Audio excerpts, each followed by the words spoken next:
All right, let's dive right in. Today, we're unpacking a really powerful and honestly unfiltered public conversation about one of the most fundamental yet most forbidden topics in Turkish society: sexuality. We're going to explore this deeply human paradox using a fascinating collection of anonymous online comments as our guide. And this comment, wow, it just gets right to the heart of the whole conflict. How can something so essential to being human be so completely silenced? Well, this paradox, it creates a society that's basically caught between what it condemns in public and what it obsesses over in private. And that tension, it runs through this entire conversation. So what you see in the source material is this huge split in society. In public, sexuality is framed as shameful, something that leads to violence, something to be ridiculed. But then privately, everyone knows it's a biological need, a source of pleasure, a deep human curiosity. And this creates this incredibly powerful, unspoken tension that really defines the whole issue. And this feeling of being trapped, it's captured so perfectly by one user who describes sexuality as a thought crime locked in the bedroom. It suggests the topic isn't just private, it's actively policed by these unspoken rules, hidden away like a dirty secret. Okay, so what are the real-world consequences when you just don't talk about something so universal? In our first section here, let's look at the enormous gap between the official, almost clinical ideal of reproductive health and the actual reality people are living, as described in our source material. So you've got this official ideal, right? The World Health Organization defines reproductive health not just as, not being sick. It's a state of complete physical, mental, and social well-being. That's the gold standard. But as the commenters show us, that's a world away from what's actually happening on the ground. Yeah, not even close, according to the commenters. They paint this grim picture where a culture of silence and just a total lack of basic education leads to severe and sometimes even fatal health consequences, especially for women. I mean, from being taught that getting your period is getting dirty to having to use dangerous homemade abortion methods. This void of knowledge gets filled with risk and suffering. And this silence, it just breeds these incredibly damaging ways of thinking. One user points out that a virgin girl is seen as a new car, while other women are treated like second-hand buses.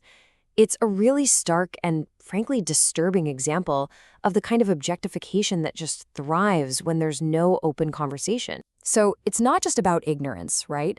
This taboo actually carves out this deep, painful divide between men and women. The second major theme we see is this constant battle of double standards, all built on completely different sets of rules and expectations. And you can see everything you need to know in the way people talk about the first sexual experience. For men, the commenters frame it as a personal achievement, becoming a real man. But for women, it's described as a battle, this huge communal event that's all tangled up in family honor, tradition, and a sense of ownership. This quote, it really points to something psychologists call the Madonna whore complex. The idea is that a woman's sexuality isn't seen as her own personal right. It's viewed through this totally polarized lens. Either it's a dangerous weapon used for evil desires, or it's a sacred tool used only for having children. There's almost no room for anything in between. And this raises a really interesting question, one that started a huge debate in the source material.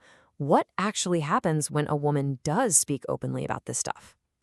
The reactions are completely split down the middle. Well, on one side, you get immediate judgment. Her openness is instantly seen as promiscuity. You get comments like, she must be easy, she's definitely getting it up.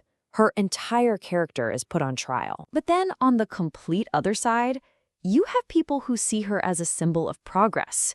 To them, she's not promiscuous at all. She's a healthy individual who's managed to free herself from the very taboos causing all these problems.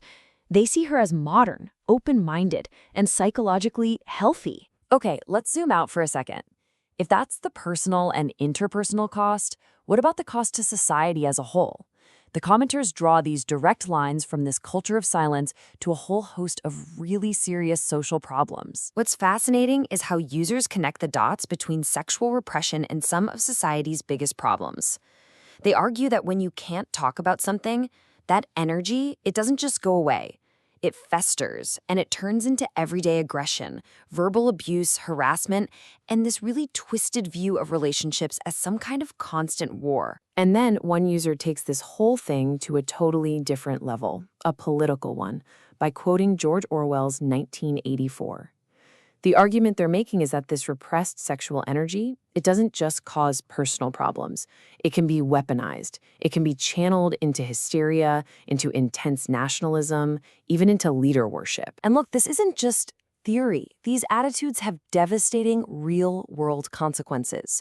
A user shared this story it's hard to even wrap your head around. A 13-year-old girl was allegedly assaulted by 35 attackers, and according to the post, every single one of them was released.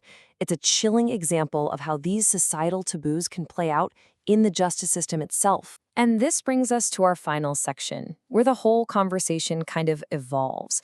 It moves beyond the social and political fallout and starts asking a much deeper, more philosophical question.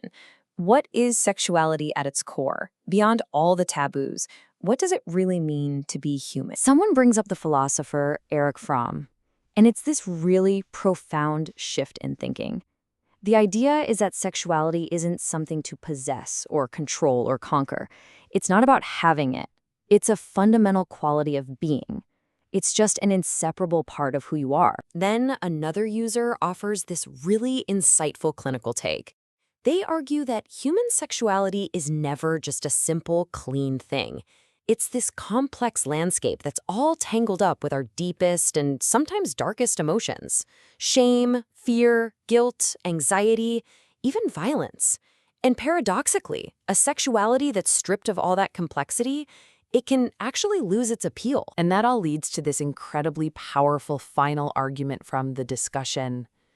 By scorning our sexual lives, by defiling them with this idea of impurity, the real crime isn't against some outside moral code. The real crime is against life itself. And so that's what we're left with, right? This final, really provocative question. When an entire culture systematically silences its most basic life-giving instinct, what parts of itself does it end up destroying? And maybe even more importantly, what parts does it unleash? What forces of anger, shame, and obsession are set loose? It's a question that really sticks with you. Thanks for watching.